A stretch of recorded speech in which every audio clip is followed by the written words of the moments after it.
cane against the floorboards. "Let us cut to the chase, Hiruzen," Danzo interrupted harshly. His singular cold eye locked on the young man standing beside the Uchiha leader. He pointed a bandaged finger directly at Akira. "You have finally brought the boy. Are you handing him over to my root division, Fugaku, or are you here to waste our time with more demands?" Fugaku didn't flinch. He looked at Danzo's sneering face for a long second before speaking, his voice eerily calm. "No, Danzo-sama. Uchiha Akira will not be joining Root. As of last night, Akira has been officially instated as a ruling elder of the Uchiha clan. He answers only to the clan council. He has no obligation to follow any orders from you." The office descended into a stunned, absolute silence. Hiruzen's pipe slipped from his lips, clattering softly against his desk. Danzo, Homura, and Koharu stared at Akira with identical expressions of utter shock. An elder? Preposterous! Danzo suddenly stood up, his face flushing with outrage. He glared at Akira's youthful face, then back at Fugaku. "How old is he? He barely looks to have seen 15 winters. Furthermore, my reports indicate he hasn't even awakened a fully matured 3-tomo Sharingan. How can a weakling be made an elder of the noble Uchiha?" Standing slightly behind Fugaku, Akira kept his face perfectly neutral, but internally he was thoroughly enjoying the chaotic expressions of the village's highest echelon.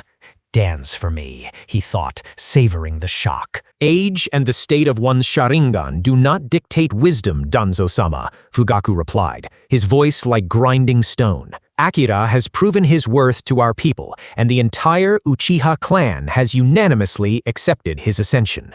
Think whatever you want of it, the decision is final." Fugaku stepped closer to the desk, the air around him growing heavy with authority. "But that is merely an announcement. The true reason I am here is to demand the immediate return of every Uchiha operative you have taken into your root division." Danzo's solitary eye widened, and a vein throbbed on his forehead. "What?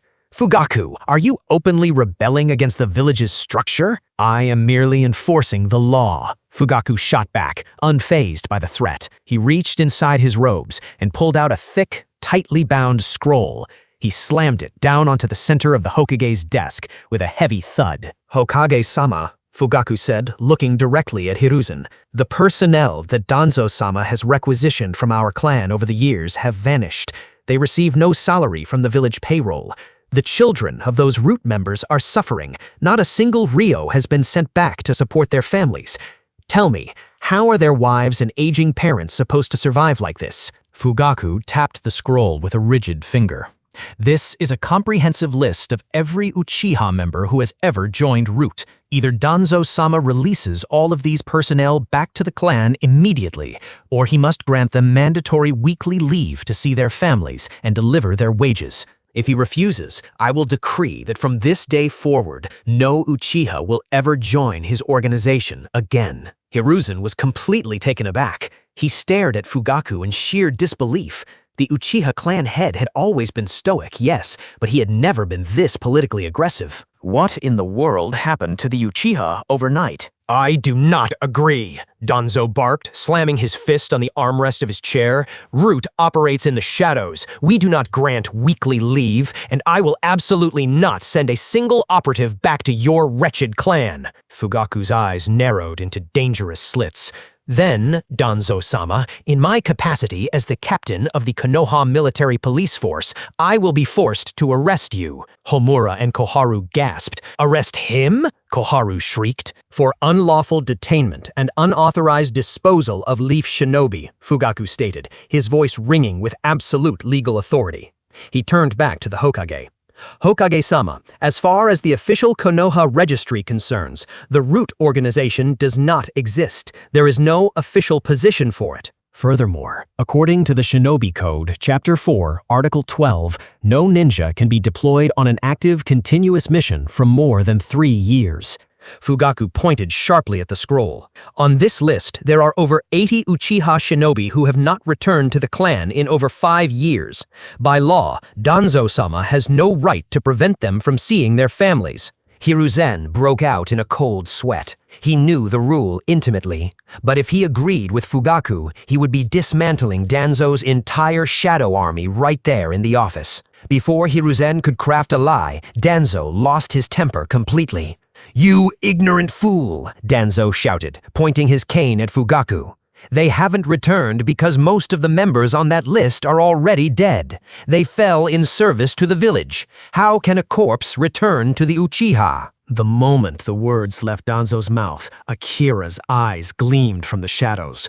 Hook, line, and sinker. Fugaku didn't miss a beat. He immediately capitalized on the blunder. "Dead?" Fugaku repeated, his voice dropping to a lethal whisper. He turned to Hiruzen. "Hokage-sama, did you hear that? Danzo Shimura just confessed to mass casualties of Leaf Shinobi. If they are dead, then I must immediately arrest him for actively hiding the deaths of fallen ninja." "What?" Danzo sputtered, realizing the trap he had just walked into. "According to Konoha law," Fugaku continued relentlessly, quoting the statutes perfectly, "whenever a shinobi is killed in action, their commanding officer is legally required to inform the family of their dismissal. This is so the family can stop waiting, hold a funeral, and build a tomb for their loved ones." Fugaku stepped forward, looming over the desk. "We never received a single death notice. Furthermore, we have never received the settlement funds. According to the law, the family of every fallen shinobi is entitled to a massive financial payout from the village treasury so they can survive the loss of their primary provider." Fugaku locked eyes with Danzo, his gaze burning with accusation. "For 80 dead shinobi, that is a staggering amount of ryo.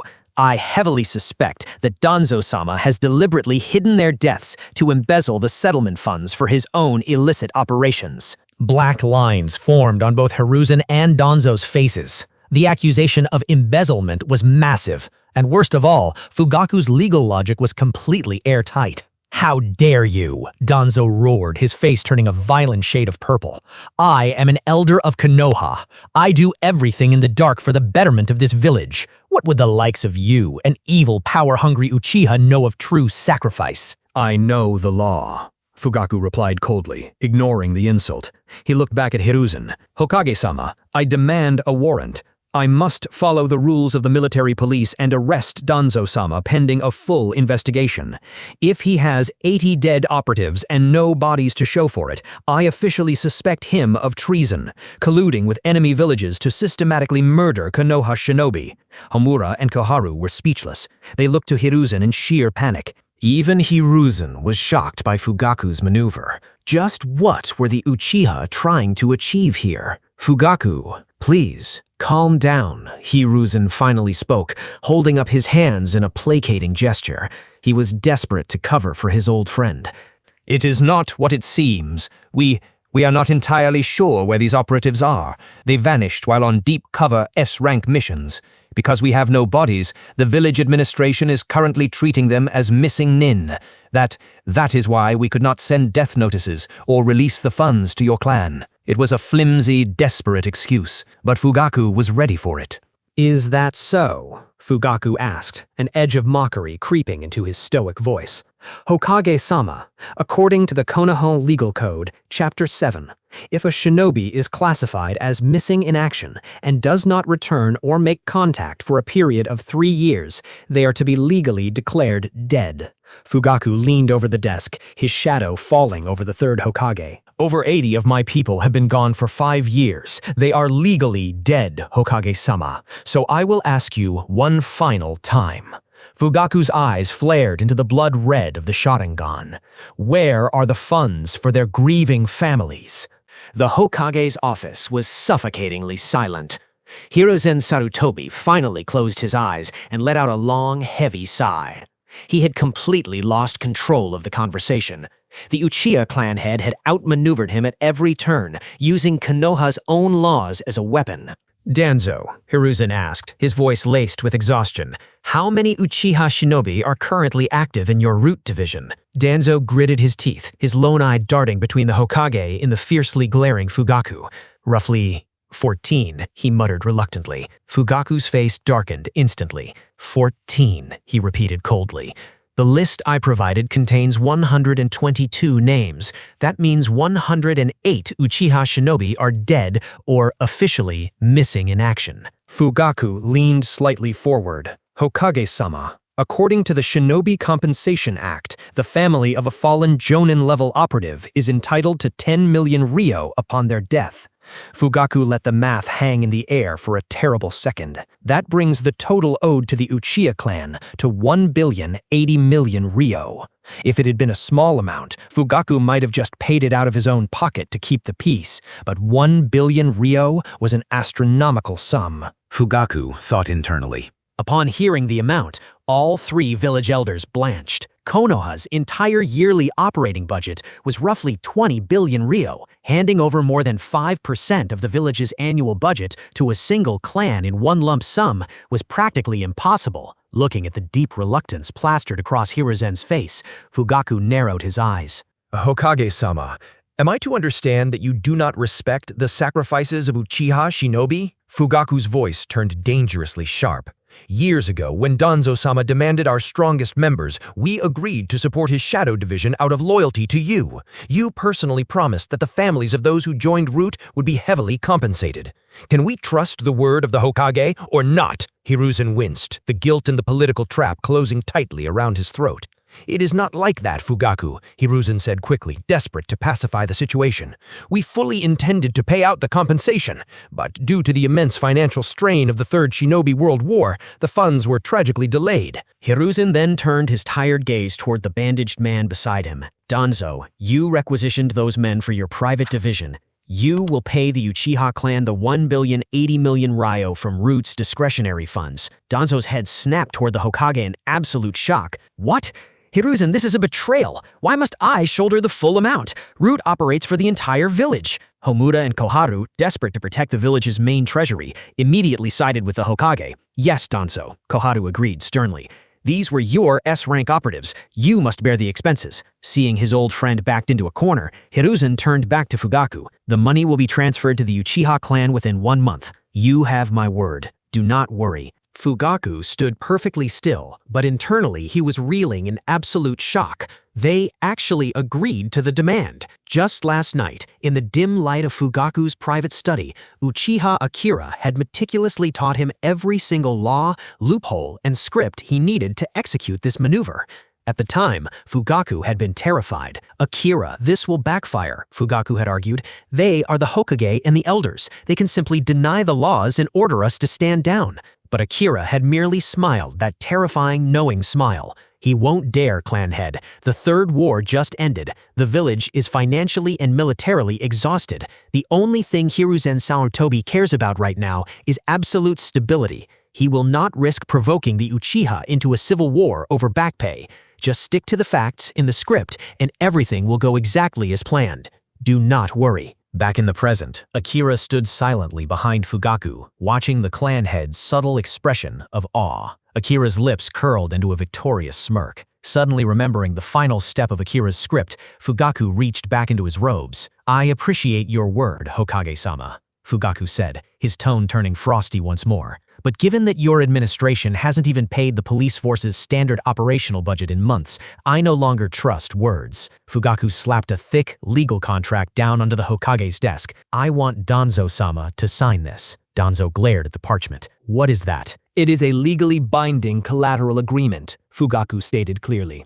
It concerns the primary iron mine owned by the Shimura clan, currently valued at roughly 1.5 billion ryo. If Danzo-sama fails to pay the 1 billion ryo settlement by the end of this month, ownership of the Shimura iron mine will automatically transfer to the Uchiha clan to cover the debt. Both Danzo and Hiruzen frowned deeply. Fugaku, Danzo hissed, his voice trembling with sheer fury. Do not go too far. You are overstepping. Fugaku simply smiled, a cold, practiced expression he had borrowed directly from Akira. It is quite simple, Danzo-sama. Pay the money you owe within the month, and we will have no right to claim the mine. It is merely a guarantee. That mine does not belong to me alone, Danzo barked, slamming his cane. It belongs to the people of the Shimura clan. I have no right to wager their property as collateral. Fugaku's expression turned into a mask of pure, unadulterated ice. And the 108 men you took into the dark to die were not yours either. They belonged to my clan. They were fathers, sons, and brothers, and you wagered their lives without a second thought. Fugaku leaned closer to the seething elder. Look at me, Danzo-sama. We are not children playing ninja anymore. We are the leaders of our people. We must take responsibility for our decisions. Sign the contract. Danzo went completely, terrifyingly quiet. He looked at the legal document, then at the unrelenting Sharingan red eyes of the Uchiha clan head. He looked to Hiruzen for salvation, but the Hokage simply looked away, puffing nervously on his pipe. With a trembling, furious hand, Danzo snatched a brush from the Hokage's desk, dipped it in ink, and violently slashed his signature across the bottom of the document. Hiruzen watched the ink dry with a deep, sinking feeling in his chest. Why did Danzo have to provoke the Uchiha by demanding that boy? Hiruzen thought bitterly. Now, not only did he fail to recruit Akira, but he just bankrupted his own shadow faction in the process. Hiruzen took a slow drag from his pipe, his eyes narrowing as he studied the Uchiha clan head. Is there anything else you wish to discuss, Fugaku? Yes, Hokage-sama, Fugaku replied, his voice calm and measured. At tomorrow's clan meeting, the Uchiha clan has decided to fully reintegrate with the village. We wish to mend the misunderstandings that have taken root between us and Konoha. Hiruzen offered a warm, grandfatherly smile, though his eyes remained sharp. That is wonderful news, Fugaku. And how do you propose we go about this? We have decided to relinquish 50% of our positions within the military police force, allowing regular village shinobi to fill the ranks. Hiruzen's smile vanished. He didn't stand up, but his grip on his pipe tightened until his knuckles turned white. What are they plotting? He thought. The Uchiha had guarded their monopoly over the police force for decades. That is a drastic change, Fugaku, Hiruzen said cautiously, masking his alarm. The police force is the pride of your clan. Why abandon it now? We are not abandoning it, Fugaku corrected. But the reality is, you have not paid the salaries of most of our officers for quite some time. They are dissatisfied.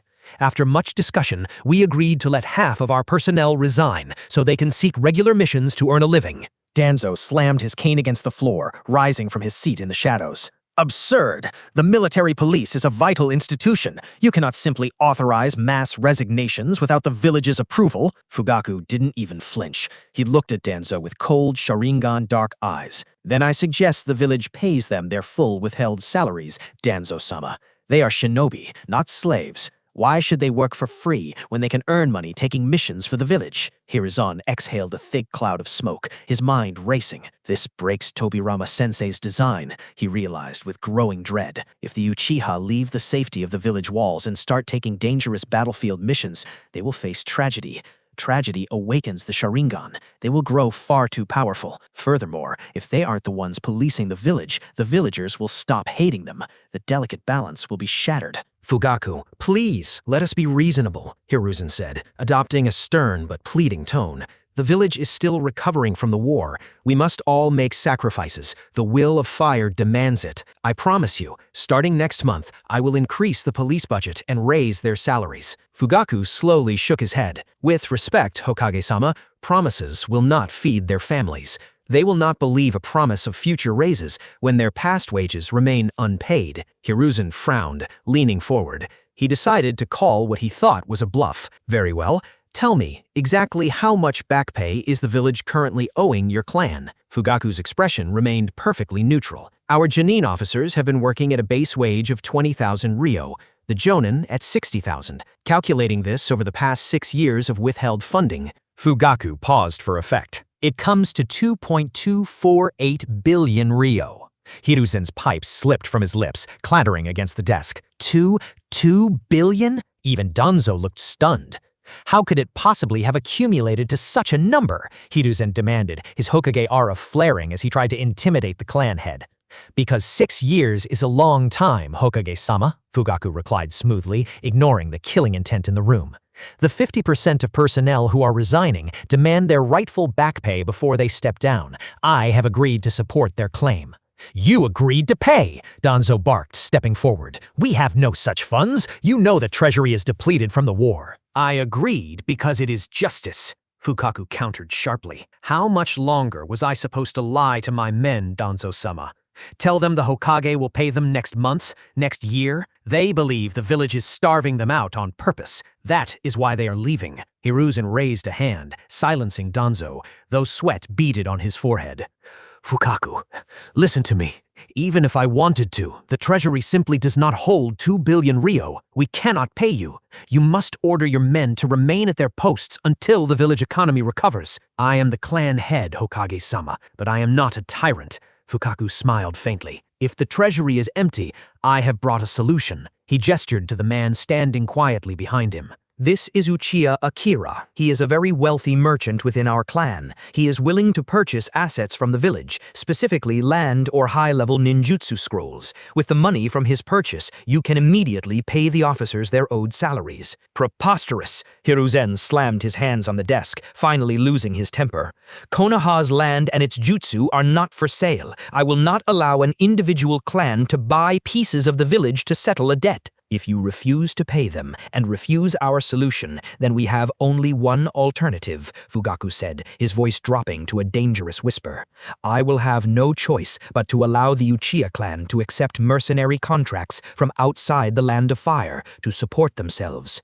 No! Hiruzen shouted instinctively. His heart hammered in his chest. If they take outside contracts, they will eventually establish ties with other nations. They might even relocate entirely. An army of Sharingan wielders fighting for Iwa or Kumo, Konoha would be destroyed. Danzo's eye widened in equal panic. If the Uchiha leave the village, they will scatter. How will I harvest their Sharingan if they are beyond my reach? Absolutely not, Danzo hissed. No Uchiha will leave this village. Then what will you sell us, Hokage-sama? Fugaku asked, stepping forward, trapping the most powerful men in the village in a flawless political checkmate. Will you sell us the ninjutsu or the land? Hiruzen glared at Fugaku, breathing heavily. He had been completely outmaneuvered. He couldn't let them leave the police force. He couldn't let them leave the village, but he absolutely could not hand them forbidden jutsu. They are already monsters with their eyes, Hiruzen thought bitterly. If I give them our secret techniques, they will be unstoppable. Hiruzen collapsed back into his chair, looking suddenly much older. He closed his eyes in defeat. Land, Hiruzen muttered through gritted teeth. We will sell you the land. Clearing his throat, Hiruzen regained a measure of his diplomatic composure. How about the lands in the northern sector? We can part with a vast amount of acre there. He kept his face perfectly blank, though internally he scoffed. Those northern lands are nothing but untamed jungle. They are completely useless for development. Fugaku frowned, though inside he was deeply shaken. He cast a brief, subtle glance at Uchiha Akira, who stood quietly behind him. When they had discussed this strategy the previous night, Akira had told him, word for word, that the Hokage would try to offload the northern jungles first. How could Akira possibly read the Hokage so perfectly? Fugaku wondered. Masking his shock with a polite smile, Fugaku turned back to Hiruzen. Hokage-sama, what use is a jungle to our clan? If we are to accept land in exchange for over 2 billion ryo in back pay, we expect prime real estate. At the very least, give us commercial plots in the center of the village market. Absolutely not, Danzo barked, his lone eye glaring with malice. Those are high-value commercial properties meant for foreign investors and major merchants. We cannot give them to a single shinobi clan. Fugaku sighed, feigning disappointment perfectly. Well, then, how about the undeveloped land immediately surrounding the current Uchiha compound? We are already settled there. Furthermore, the property value is incredibly cheap, as no civilian or other clan wishes to live so close to the Uchiha. Hiruzen fell silent, his mind calculating. If we give them the land around their compound, it keeps them isolated from the village center. It changes nothing about their current position. All right, Hiruzen finally nodded. We will sell you the eastern lands bordering your compound. Within minutes, the monumental deal was finalized. In exchange for forgiving the 2.248 billion ryo, the village transferred massive tracts of land. The Uchiha territory expanded to nearly 150 acres, securing not only vast building space, but also a highly valuable iron mine on the outskirts. As Fugaku signed the documents, his mind flashed back to the previous night, recalling Akira's true blueprints for this worthless land. It still made Fugaku's heart race. Akira didn't just want to build houses, he planned endless construction. He was going to build luxury hotels, high-end brothels, massive casinos, sprawling markets, lush parks, a sports stadium, giant shopping malls, and an entertainment plaza. Akira's vision was a utopia of unparalleled luxury, a mini Las Vegas hidden right inside the Leaf Village. Once built, rich merchants, nobles, and feudal lords would flock there. Relentless, from the moment they stepped on Uchiha land, they would spend money endlessly. certain, and because the Uchiha would provide absolute, impenetrable security for these elites, they would feel so safe they'd never want to leave. If we are finished here, you are dismissed, Hiruzen said, interrupting Fugaku's thoughts. The Hokage massaged his temples, cursing the Uchiha in his mind. But just as Fugaku turned to leave, Hiruzen spoke again, commanding, "One more thing, Fugaku. Since half the military police force is vacating, I want a 10% quota of those empty seats. I will send my own men to fill them." Seeing an opportunity to infiltrate the police, the two elders, Homura and Koharu, immediately chimed in. "We also demand a 10% quota for our respective factions." Danzo gave a stiff nod of agreement. Fugaku paused. A slow, deeply capitalist smile spread across his face. "Hokage-sama, elders, already several prominent clans have expressed interest in filling these vacancies.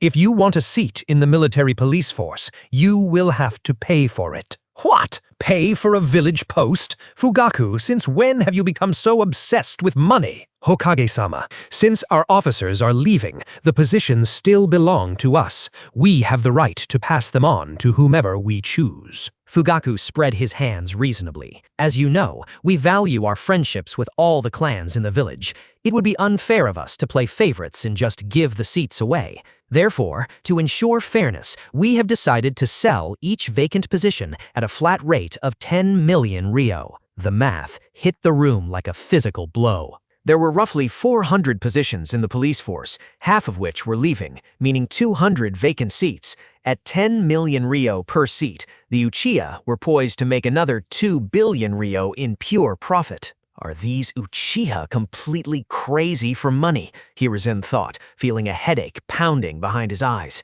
Fugaku looked directly at the Hokage.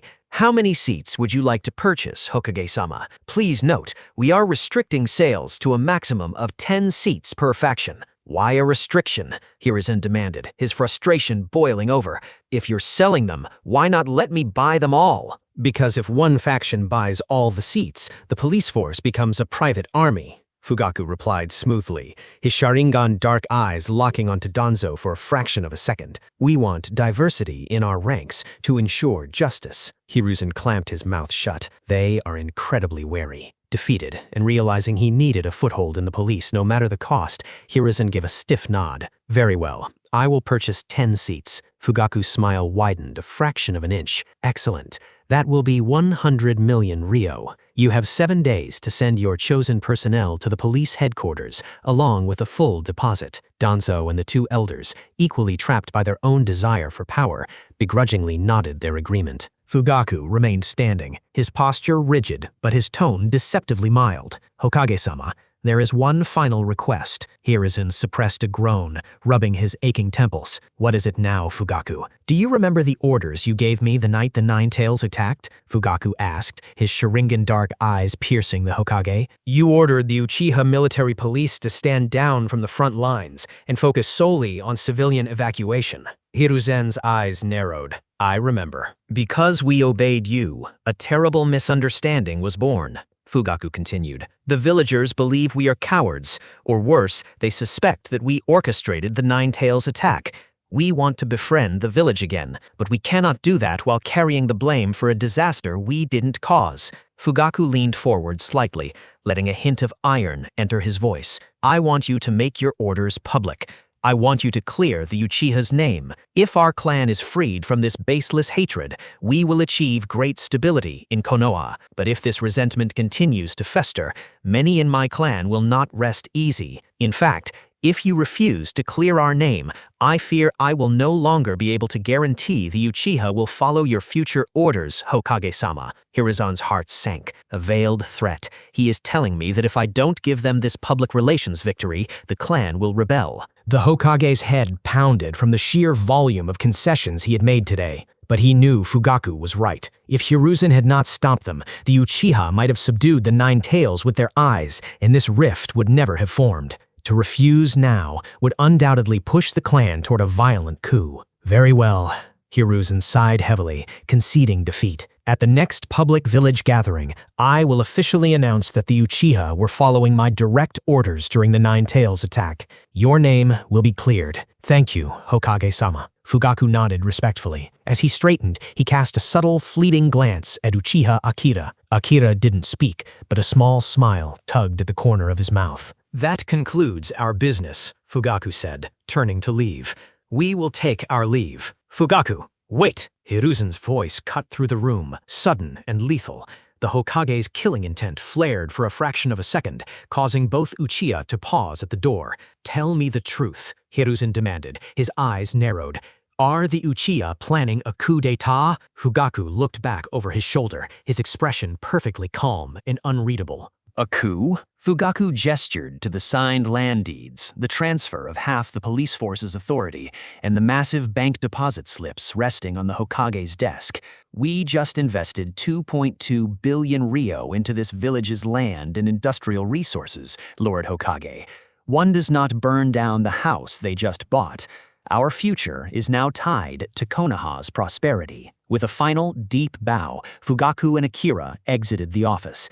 The heavy oak door clicked shut behind them. For a moment, there was dead silence. Then, the sharp crack of Danzo's cane struck the floorboards like a judge's gavel. You gave them too much, Hiruzen, Danzo hissed, his visible eye burning with paranoia and fury. You yielded to their demands. They have bought massive tracts of lands, an iron mine to forge their own weapons, and now you are agreeing to publicly apologize and clear their name for the Nine Tails attack? You look weak. Homura and Koharu, the two village elders, immediately stepped up, their faces pinched with grim disapproval. Danzo is right, Koharu said sharply.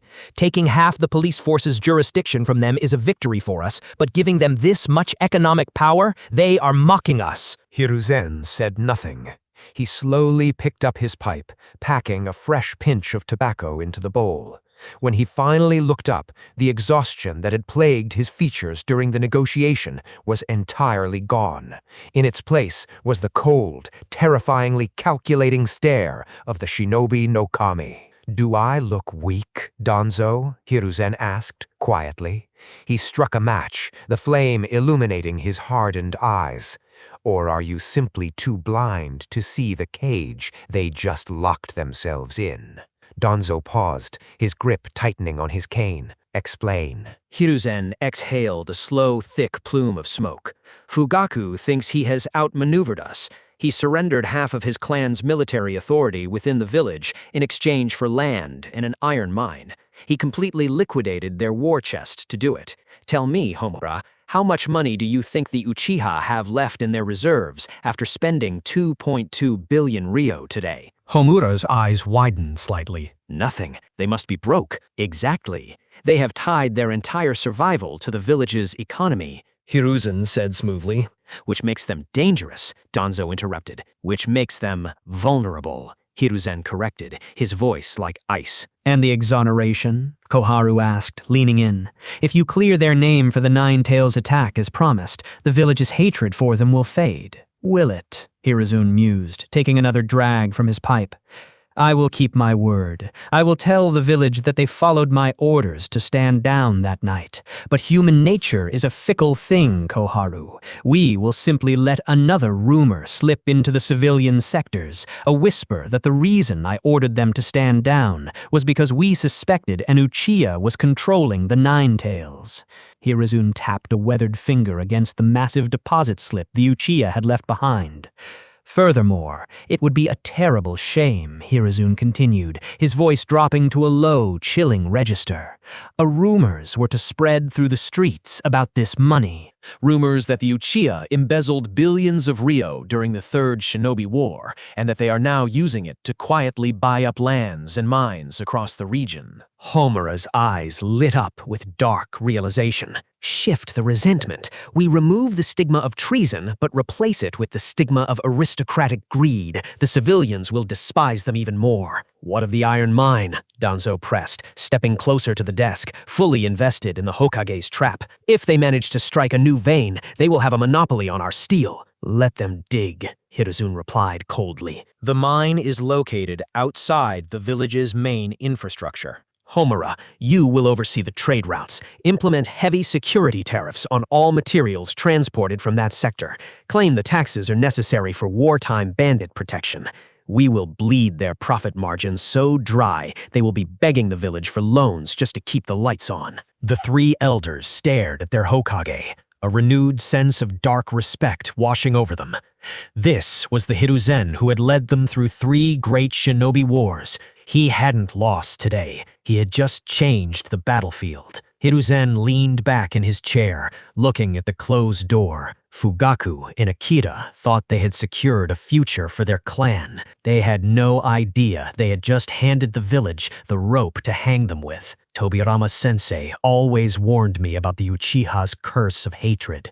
Hiruzen muttered, a cloud of smoke rising to obscure his face. Let us see how long they survive when they trade their hatred for greed. Akira and Fugaku stepping out of the cool shadows of the Hokage building into the bright afternoon sunlight. For a long moment, neither of them spoke as they walked side by side toward the Uchiha compound. Finally, Akira broke the silence. "You did perfectly in there, clan leader," Akira said quietly, his eyes scanning the bustling civilian streets ahead. "You played the Hokage exactly as we needed." Fugaku let out a long, heavy exhale. Some of the tension that had aged his face over the last few years seemed to melt away. "I always wanted to avoid a civil war between our clan and the village," Fugaku admitted, his voice low. "But trapped between the Hokage's suppression and our clan's pride, I never knew how to navigate it.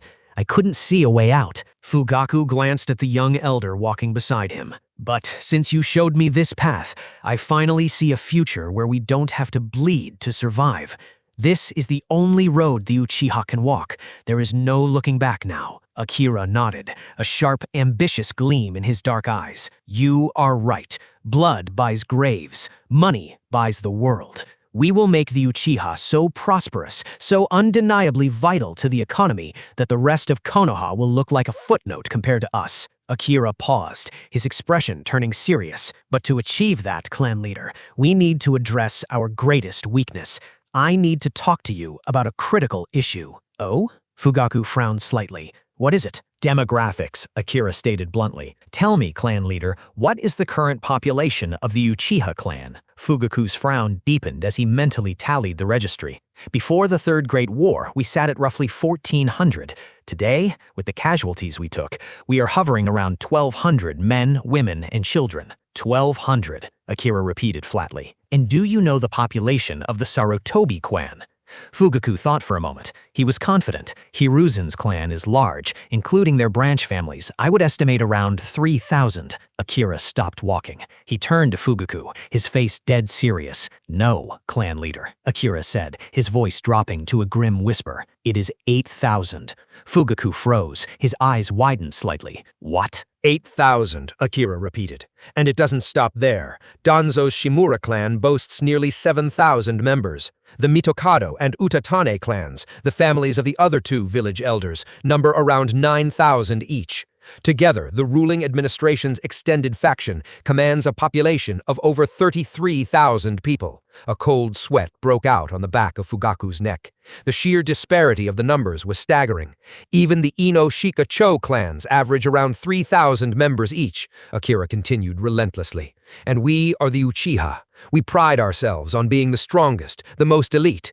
But politically, militarily, we are 1,200 people living in a village of tens of thousands. If the Hawks had gotten their way and we launched a coup, we would have been exterminated," Fugaku finished, the horrifying reality finally sinking in. Even with the Sharingan, the sheer wave of bodies would have drowned them within hours. The rebellion was always doomed. Akira nodded slowly. Elite strength wins skirmishes. Population wins wars, and population dominates an economy. If we want to secure our new land and operate these new businesses, we need manpower. Fugaku looked at Akira, a new, profound respect settling into his chest. "What do you propose?" "We implement a massive population initiative," Akira said, his tone shifting back to calculating business. "With the profits from our commercial fronts, we will offer heavy financial stipends to Uchiha families for every child they have. We cover their medical care, their academy tuition, and offer housing bonuses. We have the money now. We need to fund them." Fugaku stared out at the village, the weight of his responsibilities settling comfortably on his shoulders for the first time in years. They will no longer merely survive. They will thrive. "You are absolutely right, Akira." Fugaku said, his voice ringing with renewed authority. Our numbers are far too low. Draft the paperwork. I will introduce the policy at tomorrow's clan meeting. A few days later, the news hit the streets of Konoha like a shockwave. The Uchiha clan was officially opening up 50% of the Konoha military force to outside recruitment. For decades, the police force had been an exclusive, untouchable Uchiha monopoly. The sudden announcement that they were voluntarily surrendering half their power in the village sent the rumor mill into a frenzy. Immediately, the compound gates were swarmed. Representatives from every major and minor shinobi clan in the village, the Inoshika Cho, the Inuzuka, the Aburame, and dozens of smaller families rushed to the Uchiha estate to strike deals. Securing a position in the police force meant steady government pay, authority over the civilian sectors, and immense political prestige. Fugaku met with the clan heads one by one in his study. He gave them all the exact same rehearsed, calculating answer Akira had drafted for him. To ensure fairness and prevent any single family from monopolizing the law, Fugaku would say smoothly, pouring tea for his guests, each clan may purchase a maximum of 10 officer seats. In exchange for a small administrative fee, of course, the clan heads practically threw their money at him. The administrative fees were exorbitant, but they paid without hesitation. In the span of a single afternoon, Fugaku had generated more liquid capital than the police force usually saw in a decade. He could hardly believe how easy it was. He deliberately reserved 20 seats for strong, unaligned commoner shinobi, filling them through a rigorous public exam to maintain the illusion of absolute fairness. Within a week, the newly integrated police force was fully staffed. Everyone in the village was thrilled. The clans gained power, the commoners gained opportunity, and the Uchiha amassed absurd wealth. Everyone was satisfied, except the Hokage and his advisors. With their war chest overflowing, the Uchiha immediately broke ground on the massive tracts of land they had purchased from the village. Akira wasted no time. He distributed massive bonuses to the clan members and immediately put them to work overseeing the construction of new commercial districts, supply warehouses, and civilian housing blocks. The Uchiha were suddenly too busy managing blueprints, signing contractor deals, and counting their profits to even whisper the word coup. The suffocating tension that had plagued the clan for years evaporated almost overnight. Even Shisui Uchiha, who had been sick with anxiety over the clan's future, found himself smiling. Relieved that the threat of civil war had vanished, he eagerly volunteered his time using his body flicker technique to haul heavy timber and stone across the construction sites. To meet their aggressive deadlines, Akira used the clan's vast wealth to hire nearly every available civilian builder, architect, and stonemason in the Land of Fire. News spread across the shinobi world like wildfire. The Uchiha were building an empire inside Konoha. But with the village technically at peace and the Uchiha's pockets bottomless, no one dared to interfere. But the greatest shift wasn't in the Uchiha's wealth, it was in the streets of Konoha itself. With their pockets lined with heavy coin, Uchiha shinobi began spending their evenings outside the compound. They flooded the village's taverns, restaurants, and bathhouses. They bought rounds of drinks for the locals, tipped generously, and laughed with the merchants. Slowly but surely, the villagers began to see the Uchiha in a completely different light. They were no longer the terrifying, aloof enforcers of the law. They were the wealthy, generous patrons funding the village's economic recovery. And ironically, the Uchiha's reputation was saved by the very people who replaced them. For decades, the village had complained that the Uchiha police force was too strict. They were arrogant, harsh, and entirely unsympathetic to civilian excuses. But they were also bound by a fierce, unshakable clan pride. An Uchiha policeman never took a bribe. To accept dirty money was an insult to their Sharingan.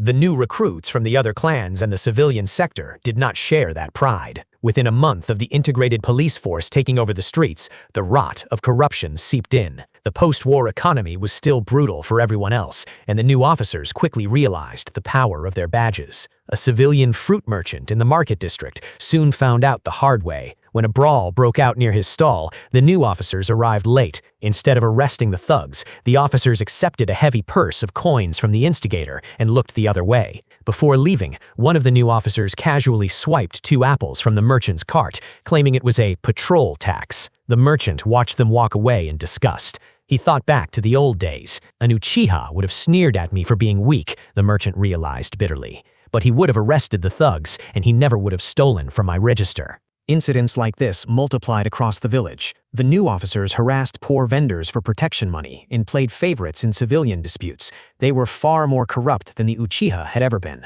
The civilians quickly realized what they had lost. Whenever a dispute happened, the victims no longer dreaded seeing the red and white fan crest approaching.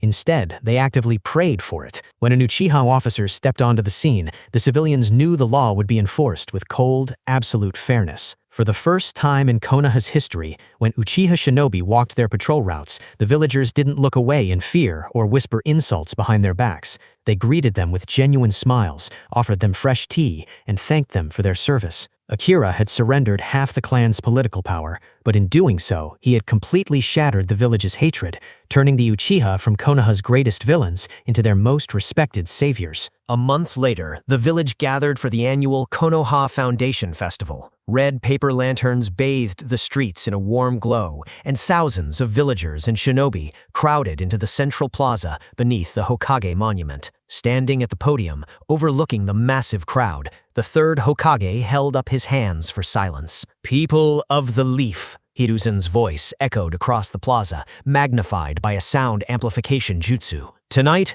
we celebrate our survival and our unity. But to truly move forward, we must address a shadow that has hung over this village for years." The festive murmuring died down. The crowd looked up, captivated by the Hokage's solemn tone. I know that many of you hold a deep prejudice against the Uchiha clan regarding the tragic night of the Nine Tails attack, Hiruzen said smoothly. For years, I believed these were mindless rumors that would eventually fade, but seeing that anger still lingers in the hearts of my people, I must set the record straight. Hiruzen took a deep, grandfatherly breath. The Uchiha did not abandon the front lines that night. It was my direct order that kept them back. A collective gasp swept through the plaza. Civilians and ninja alike exchanged shocked glances. "The Uchiha are the strongest force in the shinobi world," Hiruzen continued, his voice swelling with practiced emotion. "While our vanguard fought the beast, I knew I needed our most capable defenders to protect the evacuation shelters.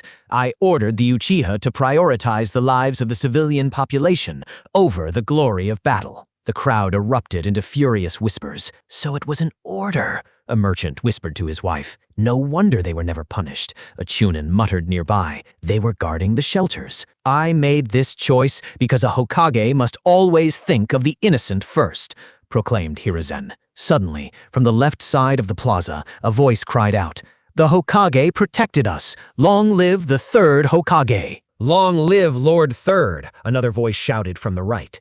Within seconds, the planted voices riled up the crowd.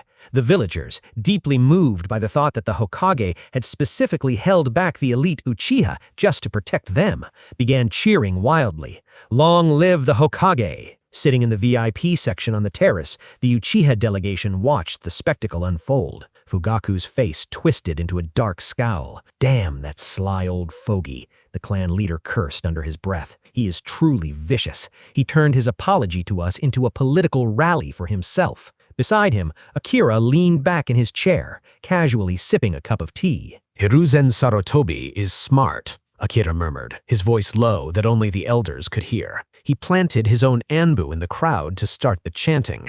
By clearing up our misunderstanding, he elevated his own position in the people's hearts. "And you are fine with this?" Fugaku hissed. Akira shrugged, setting his teacup down. "He kept his end of the bargain, clan leader.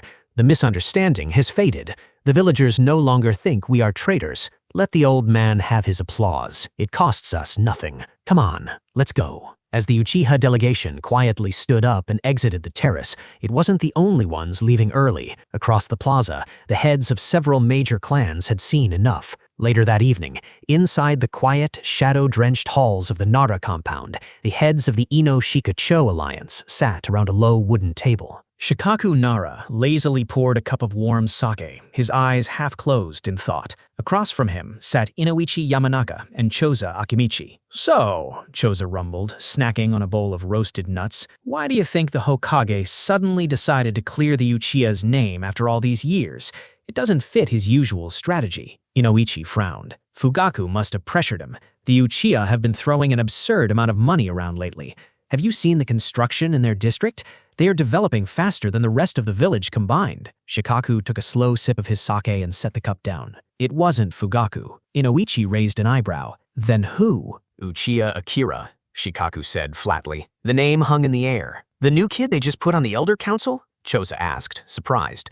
Shikaku nodded. One of my clan's Chunin was an academy instructor a few years ago. He had Akira in his class. He said the boy didn't act like an Uchiha. He said the kid thought like a Nara. Shikaku rubbed his neck, sighing. Think about it. The Uchiha historically solved their problems with fire and steel. Suddenly, they're liquidating assets, buying civilian infrastructure, forcing the Hokage into a public political corner using PR. That is not Fugaku's playbook. That is a strategist's work. Since Akira became an elder, the entire Uchiha paradigm has shifted. Inochi leaned forward, his expression turning serious. Should we increase our coordination with them? Shikaku stared at the ripples in his sake cup for a long moment. He hated village politics. It was always such a drag. But the writing on the wall was clear as day. The Uchiha were no longer a dying, isolated military faction. They were becoming an economic titan. Yes, Shikaku finally said, his sharp eyes meeting his friends. We should. Send them a gift tomorrow to congratulate them on their cleared name. We need to stay on the Uchiha's good side. And in the quiet meeting rooms of the Aburame, Hyuga, and Inozuka compounds, similar conversations were already taking place. A year passed. Inside the newly acquired Uchiha district, the massive construction project was nearing its end. In the shinobi world, where labor could be fueled by chakra, building didn't take decades, it took months. Earth-style jutsu raised perfectly level foundations in minutes. Water-style users provided immediate plumbing and mixing for concrete, while wind-style users dried the mortar instantly. With Akira's modern earth knowledge guiding their designs, the Uchiha bypassed traditional architecture entirely. Until now, the concept of load-bearing reinforced concrete frames didn't exist in the elemental nations. Even the Hokage's administration building, the pride of Konoha, stood only 4 stories tall. Standing in the heart of the Uchiha district was a sprawling 22-story luxury hotel. It was a sheer monolith of glass, reinforced steel, and smooth concrete. But the hotel was only the centerpiece. Surrounding it was a fully modernized commercial district that defied everything the shinobi world knew. Akira had introduced Earth's concept of a shopping mall, a massive, multi-level indoor complex where a ninja could buy weapons, armor, standard low-level jutsu scrolls, and clothing all under one roof. There were high-end massage parlors, a glittering casino, and a sprawling sports complex. The Uchiha opened restaurants featuring exotic desserts Akira remembered from his past life, and offered exclusive VIP-hosted lounges for the wealthy merchants who visited the village. "What are they thinking?" a civilian merchant whispered to his neighbor in the marketplace, staring at the towering glass hotel in the distance. "Why build so much? The Uchiha don't even have enough people in their clan to live in 1/10 of those buildings." "I don't know," the neighbor replied, shaking his head in awe, wistful. "I wish we could go see it, but it's their private territory. We'd need an invitation just to cross the gate." The civilians were amazed, but the other shinobi clans were terrified. Inside the austere, traditional compound of the Hyuga clan, the mood was tense. The clan head, Hiyashi Hyuga, sat rigidly at the head of a long wooden table, surrounded by his stern-faced elders. "What in the world is Fugaku doing?" an old Hyuga elder demanded, his pale, sightless eyes narrowed in frustration. "Are the Uchiha planning a coup or not? First they integrate the police force, and now they are building glass towers." "Perhaps it is a tactical defense," another elder suggested grimly, tapping his chin. "By building structures that tall and dense, they are deliberately blocking the Anbu's surveillance routes into their compound." Hiyashi sat in silence, listening to his elders panic over military tactics. But Hiyashi knew this wasn't about line of sight or a coup. "I have intercepted reports from the civilian banking sector," Hiyashi said quietly, silencing the room. He looked at his elders, his stoic face betraying a deep unease. The Uchiha have spent over 40 billion ryo on this project in a single year. The elders froze. The number was so astronomically high it didn't even sound real. It was double the Hokage's entire annual operating budget. 40 billion? The elder whispered, his jaw slack. Where did they even get that kind of wealth? They were rationing kunai a year ago. Hayashi looked out the window, his Byakugan deactivating as he stared at the distant glittering tip of the 22-story hotel piercing the sky. "I don't know," Hayashi admitted softly. The heavy doors of the Hokage's office slammed open. Danzo Shimura practically stormed into the room, his cane striking the hardwood floor with violent, hurried thuds. He marched straight up to the desk, his visible eye wide with a mixture of rage and sheer disbelief. "Hiruzen," Danzo snarled, pointing a trembling finger toward the window. "Have you seen it? Have you seen the monstrosity the Uchiha just erected in the village?" Hiruzen Sarutobi sat behind his desk. "I have seen it, Danzo," Hiruzen replied, wearily, not looking up. "Where did they get the capital?" Danzo demanded, slamming his hand onto the Hokage's desk. "My intelligence network estimates the construction alone cost over 40 billion ryo. Our entire annual budget is barely 20 billion. Have they been embezzling funds from the police department?" Hiruzen finally looked up, his eyes bloodshot and exhausted. "Embezzling? Danzo? To embezzle funds, we would have had to give them money in the first place. We haven't paid their full operational budget in 6 years. What exactly were they supposed to steal?" Danzo's jaw tightened, cold urgency. "Then they are a far greater threat than we realized, Hiruzen. The Uchiha are becoming too powerful. We need to eliminate them immediately." Danzo limped toward the window, glaring up at the towering glass monolith in the distance. "Look at those behemoth towers," Danzo hissed. "Our Anbu surveillance is completely blind. We cannot see into those structures from the outside, and we have no spies left on the inside. They are fortifying their compound under the guise of commercial development." "From what my scouts gather, Danzo, they are simply building luxury hotels and shopping centers." Hiruzen sighed, rubbing his temples. "You are a fool if you believe that," Danzo snapped, turning back to the Hokage. "Did you not notice the height? They deliberately built a structure 5 times taller than the Hokage monument. It is a psychological weapon, Hiruzen. They are showing the civilians that they are the new masters of Konoha." Hiruzen frowned deeply, the accusation striking a bitter chord in his chest. He hated to admit it, but Danzo was right about the symbolism. The village skyline now belonged to the Uchiha. "Those arrogant fools are still citizens of this village," Danzo sneered. "If they have 40 billion ryo to waste on glass towers, they should be heavily taxed to fund Konoha's true defense." "Demand the funds from them, Hiruzen." Hiruzen slowly nodded, his expression darkening. "I will speak with Fugaku." "Good," Danzo said, stepping back toward the door. "But I require more than just Uchiha money, Hiruzen. I need you to issue a new draft. Order every major clan to send 5 of their best shinobi to root immediately. And I need my division's budget doubled. Now." Hiruzen's eyes narrowed. He set his pipe down on the desk with a sharp clack. "You drafted recruits just last year, Danzo. Where are they?" Danzo didn't flinch. "They died in the line of duty. Some are missing." "Missing?" Hiruzen challenged, his voice growing dangerously cold. "On what missions? You never filed the after-action reports with my office." "They were highly classified espionage operations, Lord Hokage," Danzo replied stiffly, his tone mocking the formal title. "Root exists in the darkness to protect the leaf. You know this."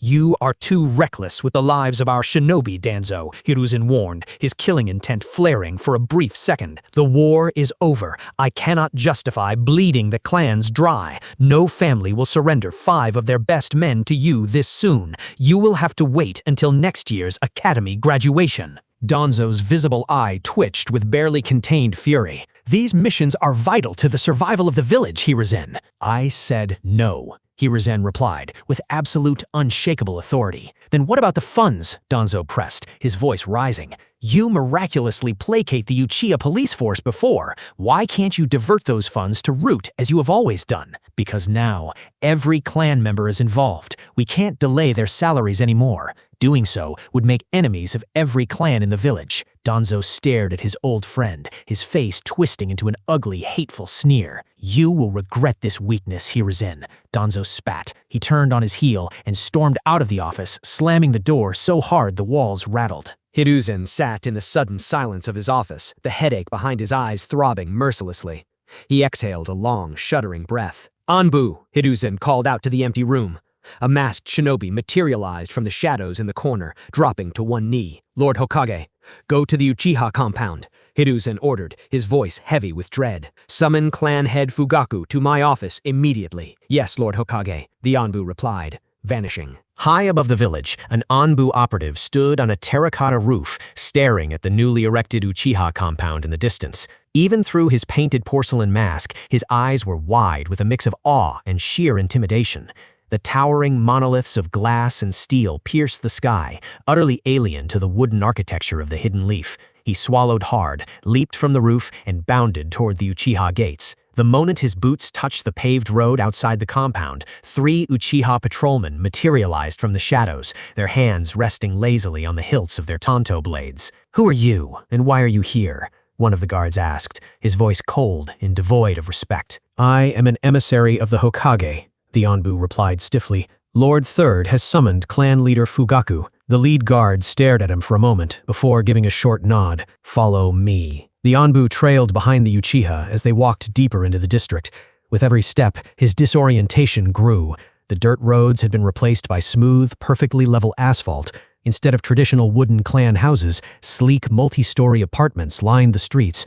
The entire compound felt like he had stepped 50 years into the future. They approached a massive 13-story structure.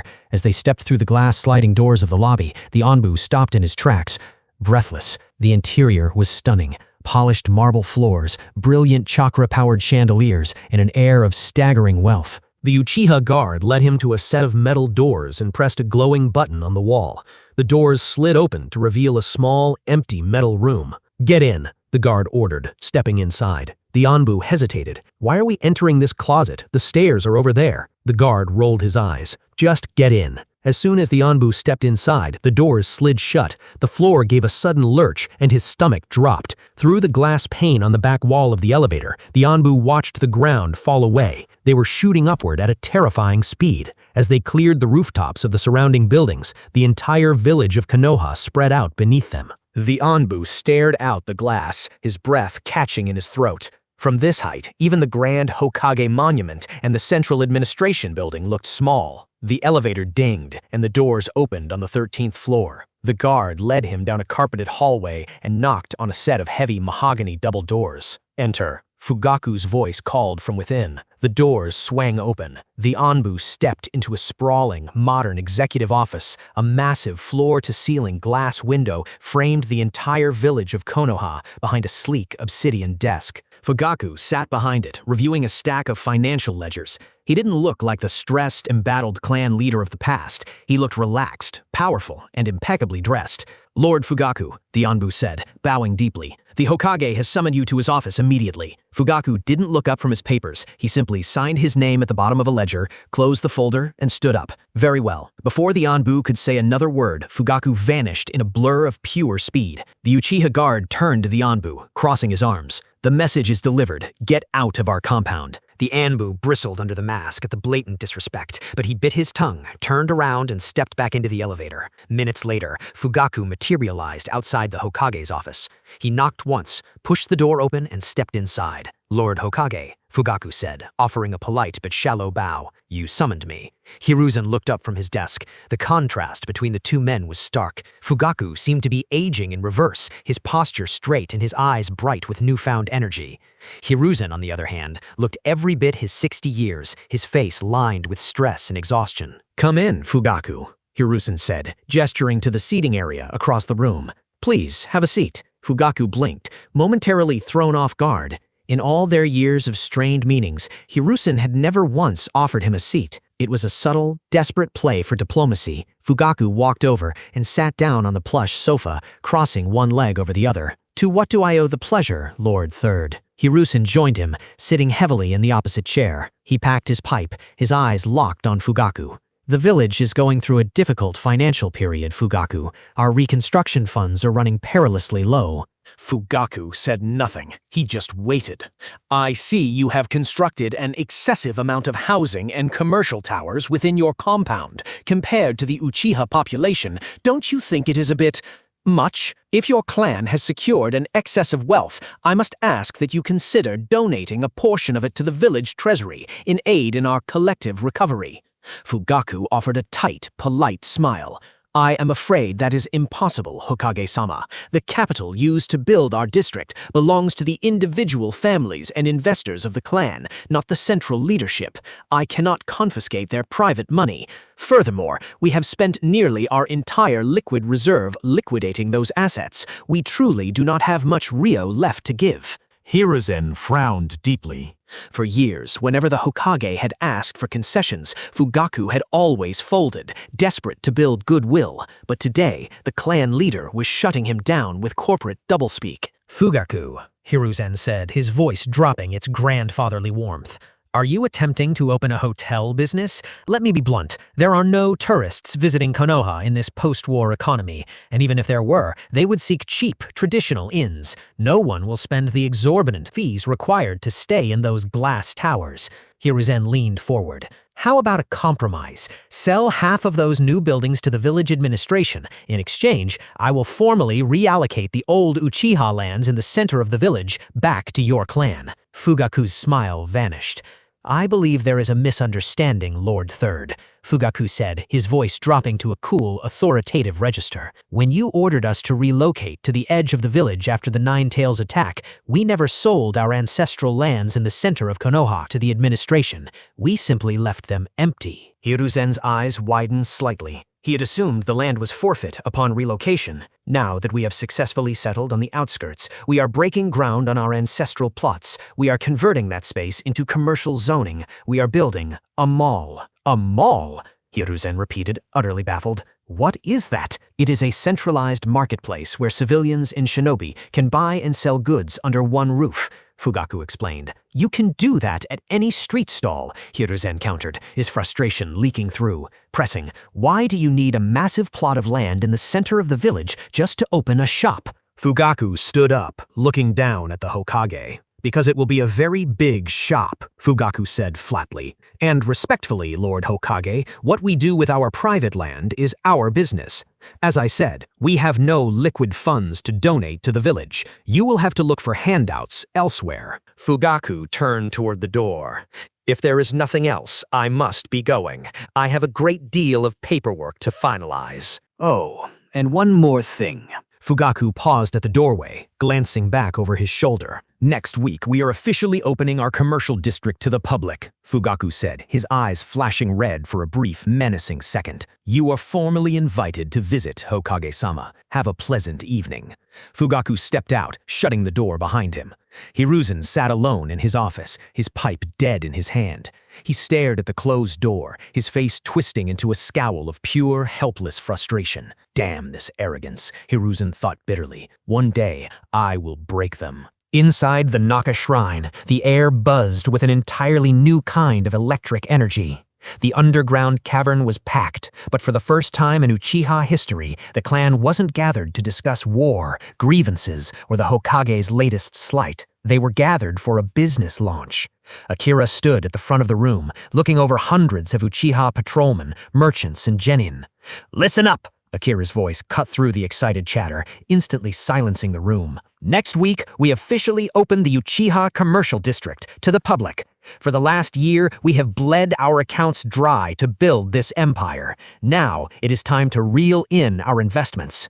Akira paced the stage, his eyes sharp. I am deploying every available shinobi in this clan on an S-rank diplomatic escort mission.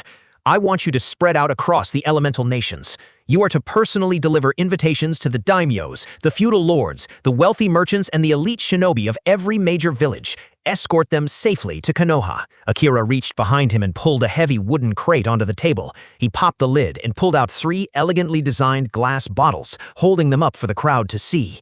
And you will take these with you, Akira announced. The clan leaned in, murmuring in curiosity. These are the 3 new spirits our clan's alchemists have perfected over the last year, Akira explained, holding up a sleek, amber-filled bottle. This is Uchiha whiskey, the deep red one is Uchiha wine, and the dark brown is Uchiha rum. Akira set the bottles down with a heavy clack. You will gift these bottles to every wealthy target you find. Let them taste it, and when they ask for more, you tell them that through the first month of our grand opening, these drinks will flow free inside the Uchiha district. The entire shrine erupted into a deafening, unified cheer. Yes! Then go, Akira commanded, pointing toward the exit. Move out! As the crowd surged toward the doors, Akira stepped off the dais and walked through the dispersing clan members. He made a beeline for two figures lingering near the back pillars, Shisui and Itachi. Akira paused, looking at the two prodigies. They were always together, practically inseparable. Do they not have girlfriends? Akira wondered dryly to himself. As Akira approached, Shisui immediately straightened his posture and offered a deep, respectful bow. Elder Akira. Itachi mirrored the gesture perfectly, his dark eyes solemn. "I want to thank you, Elder," Shisui said, his voice thick with genuine relief. Akira raised an eyebrow. "For what?" "For stopping the fighting between the village and the clan. You found a way out of the darkness that none of us could see." Itachi nodded in agreement. "Yes, Elder Akira, thank you." Akira looked at the young heir. Itachi was a genius, but his mind was constantly warring with itself over loyalty. Itachi, Akira said, quietly, his tone turning dead serious. "We follow a very simple policy now. The village does not harm us, and we do not harm the village. But make no mistake, Akira's eyes hardened into a cold, predatory stare. If they cross that line, we will not stage a coup. We will fight a war of total annihilation. Do you understand?" Itachi swallowed hard, staring back into Akira's eyes. Akira wasn't the strongest combatant in the clan, but the sheer suffocating weight of his conviction made Itachi feel like the young elder could murder anyone in the room if he truly wanted to. "I understand." Itachi nodded slowly. "Good," Akira said, his expression softening back into business mode. He reached into his robes and pulled out an ornate envelope sealed with gold wax. "Shisui, I have a mission for both of you. This letter was personally written by Lord Fugaku. It is an exclusive invitation for the Fire Daimyo himself. Deliver it to the capital and escort his carriage back to Konoha safely." Shisui took the letter, his expression turning entirely professional. "Consider it done, Elder." The two prodigies bowed once more and vanished in a blur of speed. Within hours, hundreds of Uchiha fanned out across the land of fire and beyond, carrying the ornate invitations and the 3 mysterious bottles to every major clan in Konoha and every feudal lord on the continent. 2 days later, inside a smoky, crowded tavern in Konoha's civilian district, the noise was deafening. "Did you hear?" a burly civilian merchant shouted over the din, slamming his mug onto a sticky wooden table. 3 days from now, the Uchiha compound is opening its gates to the public. Across the table, a skinny laborer scoffed. "So what? I heard they built a massive casino in there. What's the point? You don't even have enough Rio to buy a single chip." "Forget the games," the merchant yelled back, leaning in eagerly. "I heard the Uchiha invented 3 brand new types of alcohol. The clan heads who received the sample bottles are apparently hoarding them like they're made of liquid gold. They won't even let their wives touch them." A third man, a retired genin, chimed in from the next table. "Yeah, I heard about that. And do you know the craziest part? The Uchiha are offering all of it for free for the entire first month." The skinny laborer nearly choked on his drink. "What? Free?" "Yeah," the genin laughed. "You can walk into their district and drink yourself into a coma, and the Uchiha will foot the bill." "But don't forget the tower," a woman added from the bar. "I heard the massive glass building is a luxury hotel. Whoever stays on the top floor gets to sleep in the clouds. And they built a giant sports arena right next to it. They've hired dancers from the capital to perform on opening night." The skinny laborer stared at his empty mug, his mind blown. Damn! Just how rich are the Uchiha? How can they afford to give away an entire month of alcohol and entertainment? The burly merchant laughed, slapping his friend on the back.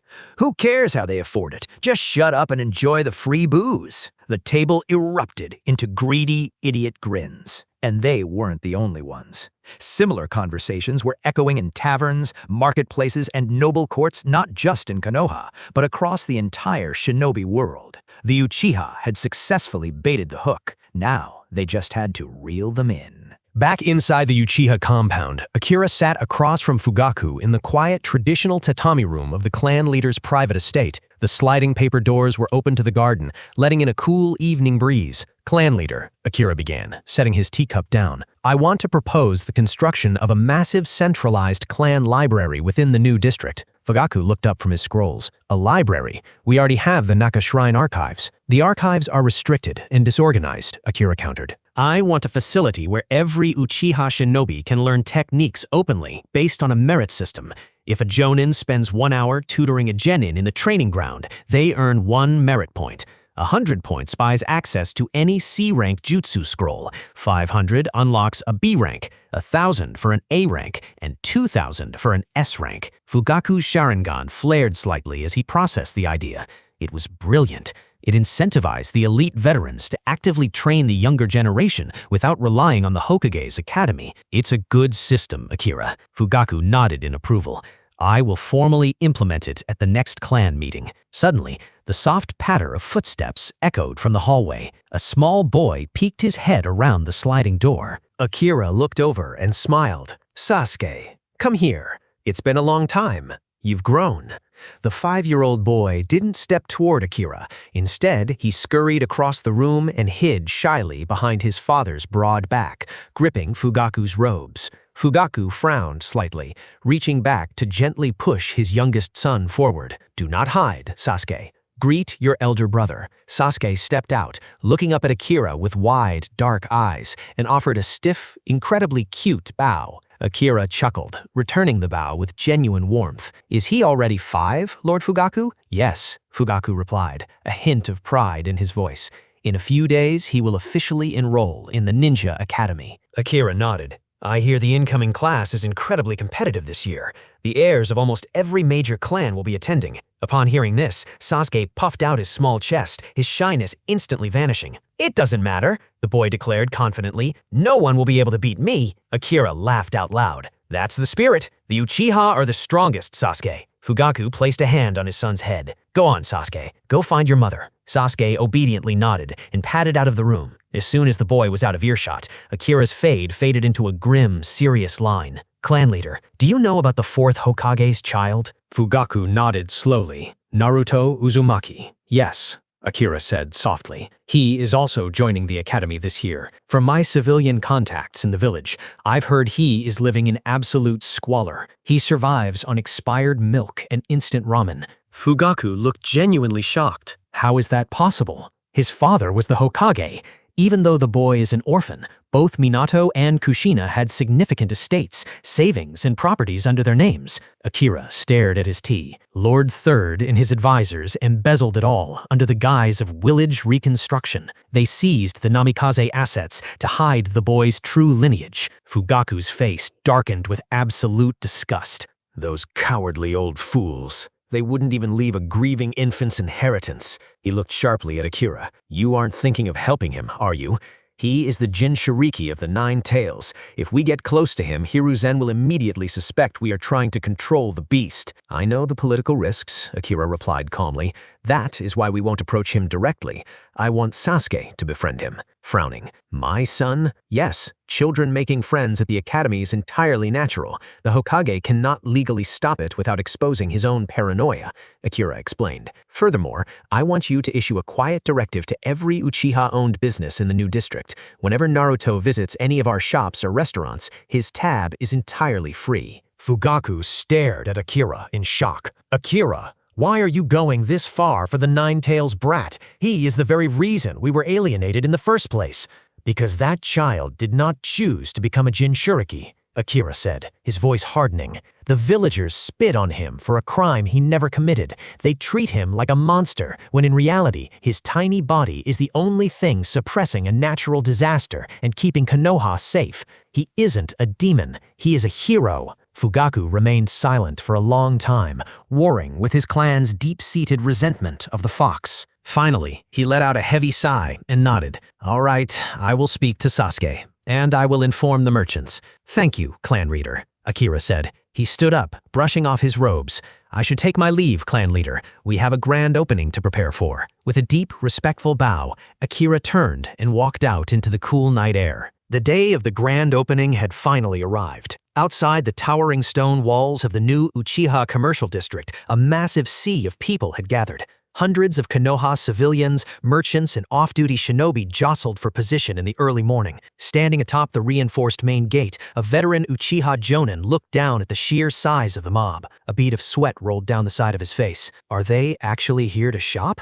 He wondered nervously, or did Danzo incite a riot? But as he listened to the excited chatter and saw the eager, smiling faces in the crowd, he let out a long exhale. He dropped down to the ground, placed his hands on the heavy iron doors, and pushed them wide open. Welcome to the Uchiha district, the Jonin shouted, his voice booming over the crowd. The mob surged forward like a tidal wave. They flooded the wide paved streets, scattering in every direction to explore the massive alien architecture. A large group poured through the glass doors of the new shopping mall. They stopped dead in their tracks, staring up at the multi-level balconies and the sheer scale of the building. Dozens of pristine storefronts lined the halls. There were clothing boutiques selling high-end silks, armorers displaying polished steel plating, and massive shinobi supply depots selling explosive tags and standard weapons openly over the counter. For the grand opening month, Akira had mandated a massive 50% discount on every physical item in the district. It was an aggressive strategy. The shinobi equipment was practically dirt cheap,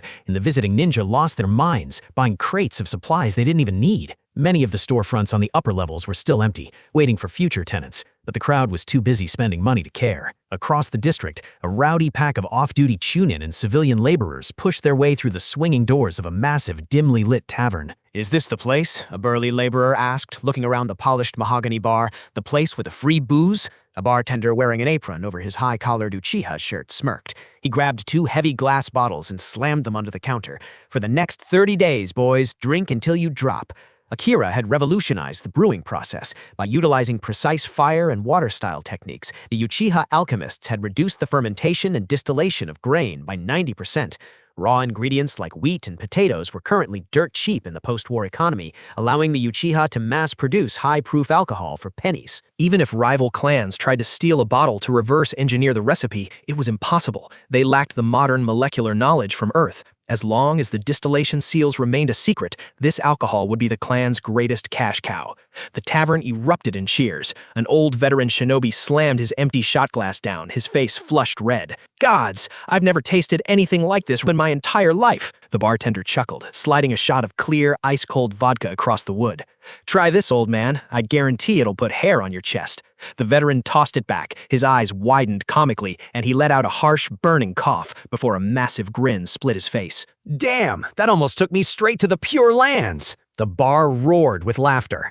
In the high-end casino down the street, wealthy merchants and visiting feudal lords were experiencing a different kind of shock. They were used to simple, luck-based dice games in dingy gambling dens, but here, beautiful hostesses guided them to velvet-lined tables, introducing them to a brand-new, terrifyingly addictive game called Uchiha Poker. It wasn't just about luck anymore, it was about strategy, reading your opponent, and maintaining a perfect poker face. Within an hour, the VIP patrons were hopelessly hooked, throwing massive stacks of chips onto the tables. While the district buzzed with excitement and flowing coin, a small, solitary figure approached the main gates. A young boy with spiky blonde hair, wearing a worn, oversized t-shirt, stopped at the threshold. Naruto Uzumaki stared up at the towering glass buildings, his bright blue eyes wide with innocent wonder. Hidden in the branches of a tall oak tree just outside the gates, the Anbu operative assigned to watch the Nine-Tails Jinchuriki frowned deeply behind his mask. The Anbu wanted to intercept the boy and drag him away, but he was completely paralyzed. The moment Naruto had stepped near the gates, 12 Uchiha Jonin, the elite 8 guards, had simultaneously shifted their gaze. 12 pairs of fully matured 3 Tomoe Sharingan locked onto the tree where the Anbu was hiding. The operative broke out in cold sweat. "If I make a single aggressive move toward that boy on their soil," he realized with sickening clarity, "they will butcher me before I can even weave a hand sign." At the gate, one of the Uchiha Jonin stepped forward. He towered over the small boy, his face stern. "Hey kid," the Jonin said, his deep voice startling Naruto. "Are you lost? Why are you here?" Naruto looked up at the scary ninja, completely unfazed. He tapped his chin with one finger, his face the picture of pure innocence. "Is this the place where the old fogies in the market said I could get unlimited free food?" The Jonin blinked, momentarily thrown off by the sheer audacity of the question. "Where did you hear that?" "In the market." Naruto grinned brightly, pointing back toward the civilian sector.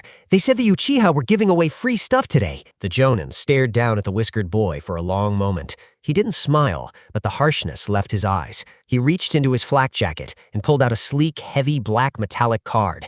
The Uchiha fan crest was elegantly engraved on one side, with the letters VIP stamped in gold on the other. "Yes," the Jonin said quietly, handing the card down to the boy. "You can eat whatever you want here. Go inside. If anyone asks you for payment, you show them this." Naruto took the heavy metal card, his blue eyes sparkling as he traced the gold letters. Whoa, this is so cool! What does VIP mean? The Jonin crossed his arms, looking slightly uncomfortable. You don't need to know. Just remember to show it to the shopkeeper so you don't have to pay. Now get inside before the food is gone. Okay, thanks, mister! Naruto cheered, shoving the card deep into his pocket before bolting excitedly through the gates. The Jonin watched the blonde blur disappear into the crowd. He shook his head slowly. I don't know why Lord Fugaku ordered us to give the demon brat a black card, he thought to himself.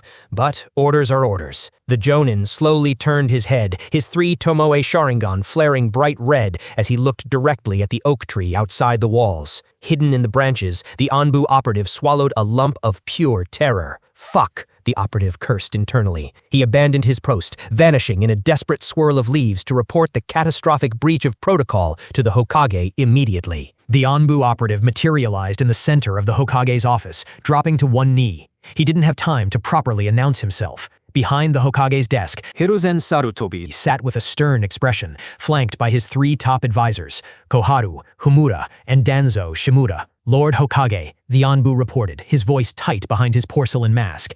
The Nine-Tails Jinchuriki has just entered the Uchiha compound. Explosive shock. Danzo's visible eye widened in absolute shock. He slammed his cane into the floorboards and stood up. What? Why did you let the boy cross their gates? I could not stop him, Lord Danzo, the operative replied, keeping his head bowed. The boy followed the civilian crowds. The moment he approached, 12 Uchiha Jonin locked their Sharingan on my position. If I had intervened, they would have killed me. Hiruzen's face darkened, his pipe dangling loosely from his lips.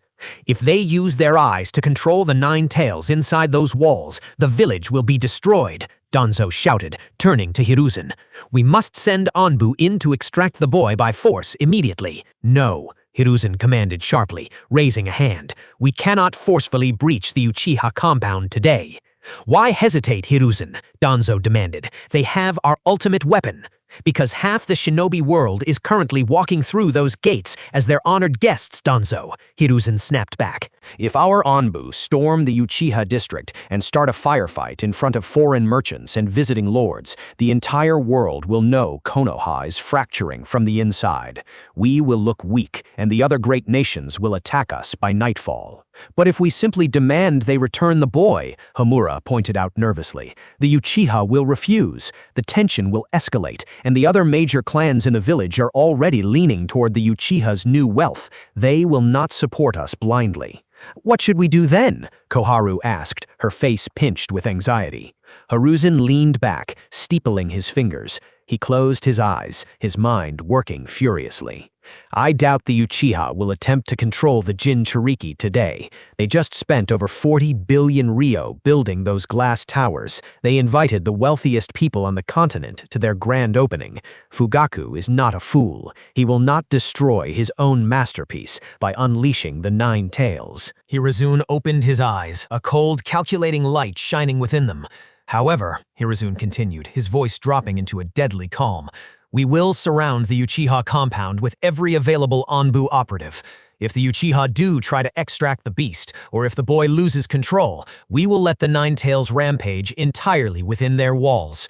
We will seal the exits and let the fox burn their new empire to ash before we step in to contain it. Danzo's visible eye gleamed. He immediately understood the underlying cruelty of the Hokage's order.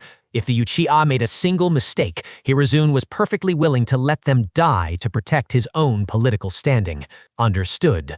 Danzo smiled darkly. I will deploy my root operatives to the perimeter as well. Suddenly, the doors to the office flew open. Another Anbu operative stormed into the room, panting heavily. Lord Hokage! Danzo barked furiously. Have you forgotten how to properly enter the Hokage's chamber? Hiruzen glanced at Danzo, thinking internally, look who's talking. What has happened? Hiruzen asked the operative. The Anbu stood up, swallowing hard. Forgive the intrusion, Lord Third, but the 4th Raikage of the Hidden Cloud is at the front gates of Konoha. The entire room froze. What? Koharu gasped. Why is he here? Has he declared war? Quickly! Danzo roared, grabbing his cane. Sound the alarms. Mobilize the vanguard. No, wait! The Anbu interrupted desperately. He did not bring an army, Lord Hokage. He arrived with a small personal escort. He presented a formal gold-stamped invitation written personally by clan head Fugaku Uchiha. Hiruzen's pipe slipped from his mouth, clattering onto the desk. He came to the heart of the leaf on an invitation? It was unprecedented. The sheer audacity of a rival Kage walking up to Konoha's gates was staggering. Does he not fear assassination? Homura whispered in horror. Lord Hokage, the Anbu continued, his voice trembling slightly. The letter Fugaku-sama wrote guarantees the Raikage's absolute safety while on Uchiha soil. It explicitly states that if anyone, even Konoha shinobi, attempts to assassinate him, the entire Uchiha clan will wage a war of retaliation to protect their guest. Damn them, they are openly mocking our sovereignty, Danzo sneered, his face twisting with rage. Before Hiruzen could process the diplomatic nightmare, a third Anbu operative materialized in the center of the room. Lord Hokage, the third operative reported urgently.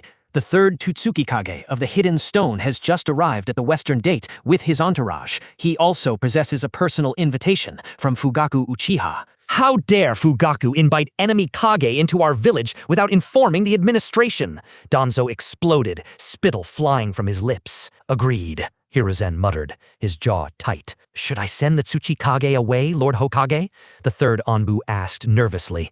Are you out of your mind? Hiruzen almost shouted, slamming his fist onto the desk. If the Uchiha formally invite foreign Kage as honored guests and the Hokage turns them away at the gates, it proves to the entire world that we have completely lost control of our own clans. It will spark an international diplomatic crisis. Hiruzen rubbed his temples, a massive headache blooming behind his eyes. The Uchiha had completely checkmated him. The Uchiha had turned their compound into an international neutral zone, and the Hokage couldn't touch them without looking like a tyrant on the global stage. Let them in, Hiruzen ordered through gritted teeth. Escort them directly to the Uchiha district. Put them under maximum surveillance. If any of them make a hostile move toward the village infrastructure, inform me instantly. Yes, Lord Hokage, both Anbu operatives replied in unison before vanishing in a swirl of leaves. Danzo paced the floor.